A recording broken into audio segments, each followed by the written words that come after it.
Eh bien bonjour, toujours nouveaux élus avec notre partenaire, tout nouveau partenaire pour cette année, Ronan Darchen d'Alinéa. Bonjour Ronan. Bonjour Jacques. Alors, comment peut-on être l'expression des salariés? Parce qu'on a bien vu qu'on devait se retourner vers les salariés pour leur faire une compte rendu des réunions de CSE. Ça, c'est la redescente. Mais comment on fait la remontée de l'expression des salariés quand on arrive en réunion CSE? Alors il est vrai que les premiers à s'exprimer, finalement, ce sont les salariés, lorsqu'ils votent. Et ils vont le faire tous les 3 à 4 ans, en général, avec le CSE. Donc, lorsqu'on vient d'être élu, il va falloir savoir retourner vers ses électeurs, retourner vers les salariés, et y compris ceux qui n'ont pas voté pour nous. Donc, pour les nouveaux élus, il est clair que l'expression collective, c'est plus que les activités sociales et culturelles. C'est éviter d'évoluer dans une bulle, de ne pas être dans une relation uniquement avec l'employeur, de ne pas être happé par les contraintes. On pense à son règlement intérieur, on pense à ses PV justement. Et puis on fonctionne entre membres. Et on oublie d'aller sur le terrain, et on oublie de revenir vers les salariés. Alors il est vrai que l'ordonnance Macron, elle a aussi organisé un certain dysfonctionnement de la représentation du personnel, et elle a collé une charge importante par rapport à cela. Donc on peut espérer que sur ce second mandat CSE, eh bien, on va retrouver des élus plus libérés et qui vont reconquérir, si je puis dire, le terrain. En clair, on ne fait pas dans le pratique, on fait dans ce qui est demandé. On ne choisit pas une activité sociale et culturelle, on ne choisit pas un expert, on ne choisit rien en fonction du côté pratique. On a des heures de délégation pour ça, même s'il y en a moins, même s'il y a une charge. On les répartit bien entre les élus, mais surtout, on va au contact de ses collègues de travail. Parce que bon, sauf si on est dans une entreprise de 20 000 salariés. Quand on est dans une entreprise, j'allais dire, d'une taille standard de 300-500, le nombre d'élus est là pour avoir à proximité quasiment la totalité du personnel. Donc c'est quand même pas compliqué de discuter avec eux. Alors c'est certain que dans un format PME, ça va être plus facile d'être sur le terrain. Je redis que l'ordonnance a quand même créé une mise à distance des salariés. On a enlevé les étages de proximité, on a réduit le nombre de comités en supprimant un certain nombre de comités d'établissement et en regroupant des CSE. Et puis les moyens quand même ont été restreints. Ça ne veut pas dire qu'il ne reste pas des heures de délégation, ça ne veut pas dire qu'il ne reste pas des moyens pour aller vers les salariés. Avec l'exemple d'une entreprise de plusieurs milliers de salariés, par exemple, il est certain qu'on ne sera pas à tous les endroits, mais on a les moyens avec notre budget de fonctionnement, notamment, d'aller vers eux. On peut aussi leur écrire, on peut aussi les solliciter. Et ça, c'est complémentaire de la présence physique sur le terrain. Oui, voilà, sachant que tout ne passe pas non plus par Internet, parce qu'aujourd'hui, on a tellement facile à passer par Internet qu'on a déshumanisé les relations, que ce soit pour acheter un billet d'avion, que ce soit pour un guichet de service public. Vous, CSE, vous êtes l'élu le plus proche de votre électeur. On dit souvent que c'est le maire, non, c'est l'élu du personnel. Donc si vous ne gardez pas cette relation humaine et cette relation physique, alors là, je ne comprends pas qui peut le faire. Alors effectivement, pendant longtemps, les activités sociales et culturelles, elles passaient par le local du CSE. Et c'était un moyen de rencontrer les salariés dans un contexte plus, je dirais, détendu que lorsqu'on vient parler de ces problématiques de travail. Mais c'était le moment où on pouvait se parler aussi. Le télétravail, le fait qu'on travaille chez le client, le fait qu'on est à distance, qu'on n'a pas les mêmes horaires, tout ça complique le fait d'avoir des collectifs. Et représenter un collectif ou des individus, c'est quand même un gros enjeu.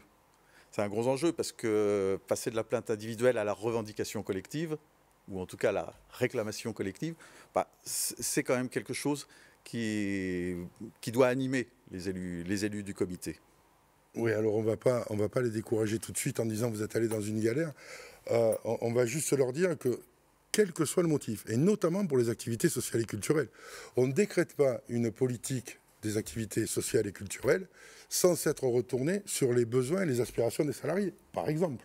Par exemple, donc des enquêtes, des sondages, ce sont des choses que les comités peuvent tout à fait mettre en place. J'évoquais le budget de fonctionnement. Typiquement, mieux vaut communiquer de cette manière-là qu'en apposant un logo sur une serviette de plage ou sur un service infondu, quelque chose que j'ai vu et que je trouve assez quand même cocasse, voire triste. C'est vous qui donniez l'exemple de la montre de luxe aussi. Oui, également. Mais prendre le pouls des salariés, revenir vers eux sur différents sujets, que ce soit les propositions d'activités sociales et culturelles, mais que ce soit aussi la politique de rémunération de l'entreprise, que ce soit les conditions de travail, que ce soit une consultation dont le CSE est saisi et sur lesquelles on aimerait avoir l'avis des salariés avant de se prononcer. Autant de situations. Je prenais l'exemple des activités sociales et culturelles parce que tous les CSE font des activités sociales et culturelles. Et quelquefois, et j'en ai eu un récemment, où le CSE était à côté de la plaque en supprimant le spectacle d'arbre de Noël qui était attendu par tous les salariés. Tout ça parce qu'il n'avait pas échangé avec des salariés.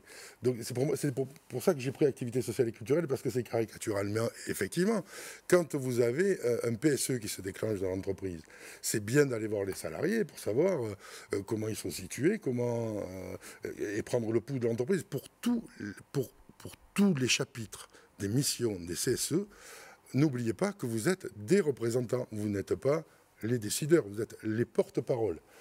C'est vous qui amenez à la direction le ressenti et les aspirations des salariés.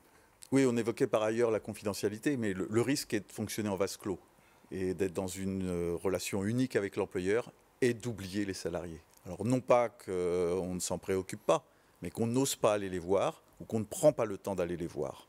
Et ça, c'est essentiel.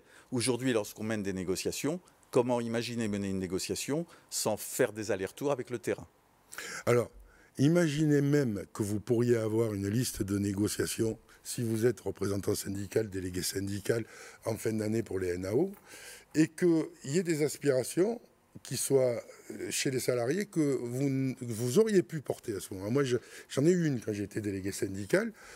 Si je n'avais pas discuté dans les couloirs avec des personnes qui avaient une problématique précise dans une phase de leur travail, je n'aurais jamais mené cette revendication. Parce que pour moi, les revendications, elles étaient celles qui me descendaient de mon organisation syndicale en matière de salaire, de formation professionnelle, d'égalité, etc., etc. On est là-dessus. Mais toutes les entreprises sont différentes de par leurs activités. Tous les salariés ont leur mission et tous les salariés ont des problématiques. Et des problématiques qui peuvent être spécifiques à un service. À votre entreprise, c'est bien, mais à un service. Et ça, il faut savoir les porter. Mais si vous ne parlez pas avec eux, comment vous voulez les porter? Alors c'est particulièrement vrai sur l'organisation du travail et sur les moyens de travailler.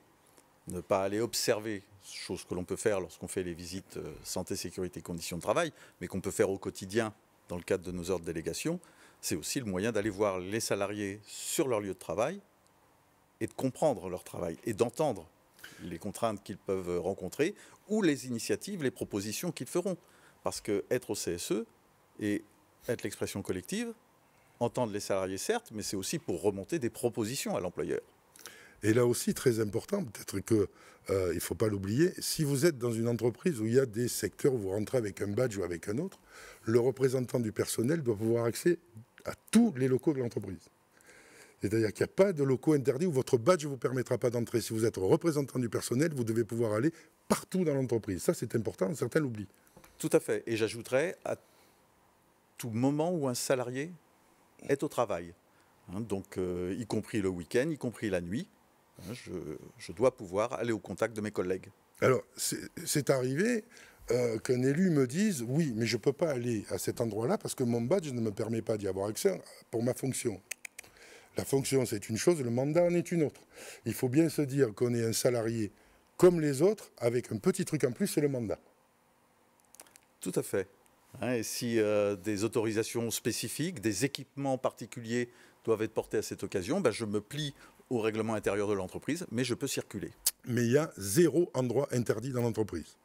C'est que les nouveaux élus n'en sont pas conscients. Et on ne peut pas être représentant du personnel et remonter les informations pour faire un ordre du jour CSE, sans pouvoir aller de partout pour discuter avec les gens. C'est clair. Et y compris les télétravailleurs.